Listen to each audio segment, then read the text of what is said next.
This man's son was kidnapped. The kidnappers demanded ransom. But instead of begging, he looked them straight in the eye and said, "You'll never see a dime of ransom money." Most parents would pay anything to get their child back. But this father? He flipped the rules of kidnapping upside down and made them wish they had never touched his family. Make sure to hit that like and subscribe for more stories like this. It started with a phone call that no parent ever wants to hear. A man's young son had been taken. No trace, no warning. Just a voice on the other end, demanding money. $2 million in unmarked bills, they said. A price tag on his child's life. Most people would panic. Most people would beg. But instead of trembling, this father made himself tougher. He gathered the money just like they asked. Stacks of bills, $2 million, sitting in a briefcase. But when the time came to hand it over, he didn't. He stood in front of cameras. He looked straight into the lens, and he said the words that changed everything. "You'll never see $1 of this ransom. Not one dime, not one penny."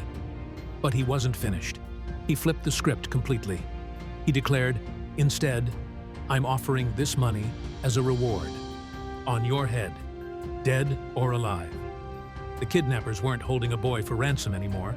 They had just become the hunted. Therefore, every man, every woman, every neighbor suddenly had a reason to turn them in, because $2 million was now a bounty. "Congratulations," he told them. "You've just become a lottery ticket.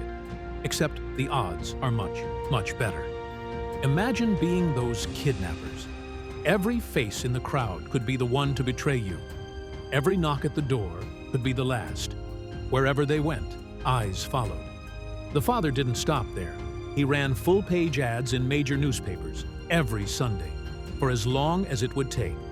Each ad repeated the same message: "Return my son alive, uninjured, and I'll withdraw the bounty. Fail, and the world will hunt you." This was no longer about money. It was psychological warfare. Kidnappers survive on fear. But now, they were the ones afraid. Because they knew $2 million makes people dangerous. Friends could betray you. Family could turn on you. Strangers could take a shot just for the chance. The kidnappers had wanted to control the father with fear. Instead, the father controlled them. This wasn't just about saving his son. It was about sending a message. Evil thrives when it thinks it can't be challenged. But when one father flipped the script, he forced evil into the light. Sometimes, the most powerful weapon isn't money. It's courage. The courage to say, "I will not play by your rules." So let me ask you this.